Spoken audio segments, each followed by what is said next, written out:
Secular state. Define, explain, and elaborate with examples. And in reference to India.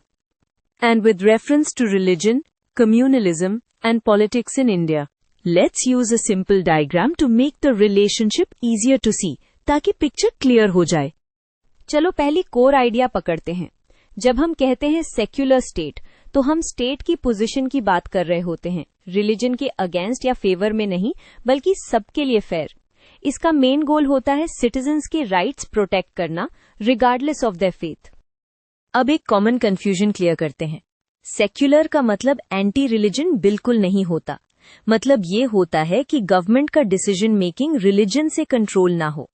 आप अपना religion follow करो, पर state का duty है सबको इक्वल सिक्योरिटी और इक्वल अपॉर्चुनिटी देना। इंडिया के कॉन्टेक्स्ट में सेक्युलरिज्म थोड़ा यूनिक है। वेस्टर्न मॉडल में स्टेट और रिलीजन को स्ट्रिक्ट वॉल से सेपरेट कर देते हैं।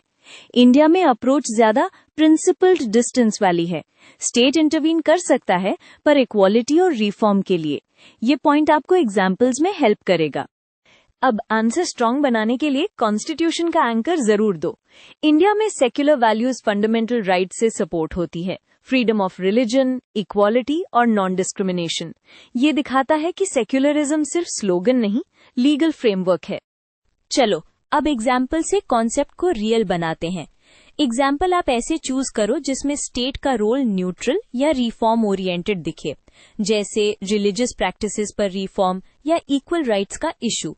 इससे एग्जामिनर को लगेगा कि आप थियोरी को करंट अफेयर्स से कनेक्ट कर सकते हो। अब क्वेश्चन का नेक्स्ट कीवर्ड है रिलीजन।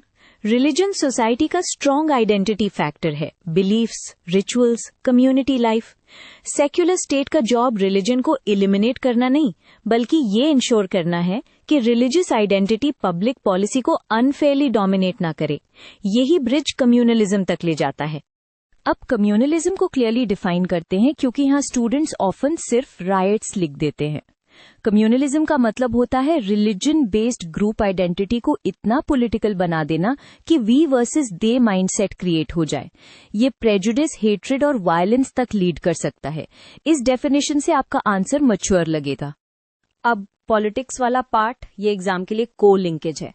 पॉलिटिक्स में रिलीजन का यूज तब प्रॉब्लम बन जाता है जब लीडर्स वोट्स कंसोलिडेट करने के लिए फियर, स्टीरियोटाइप्स या सिंबॉलिक इश्यूज को एम्पलीफाई करते हैं।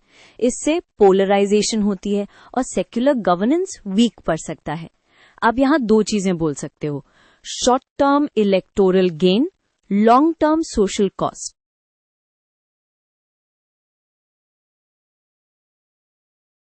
एग्जाम्पल्स लिखते टाइम एक पिटफॉल अवॉइड करो, बस इंसिडेंट्स की लिस्ट मत बना देना। हर एग्जाम्पल के साथ एक लाइन में हाउ इट रिलेट्स भी लिखो, जैसे पोलराइजेशन, हेट कैंपेन्स, राइट्स के बाद वोटिंग पैटर्न्स या मिस इन्फॉर्मेशन। आप 2 to 3 वेल नोन एग्जाम्पल्स भी दे सकते हो और इम्पैक्ट एक्सप्लेन कर दो। फाइनली आंसर को स्ट्रॉन्ग क्लोज दो। बताइए सेक्युलरिज्म को प्रोटेक्ट कैसे किया जा सकता है। यहाँ आप rule of law, equal citizenship, education और इंस्टीट्यूशंस की बात करो। आइडिया ये है, स्टेट न्यूट्रल रहे, राइट्स इन्फोर्स करे और पॉलिटिक्स में डिवाइसिव टैक्टिक्स को चेक करे। बस आपका आंसर कंप्लीट और बैलेंस्ड हो जाता है।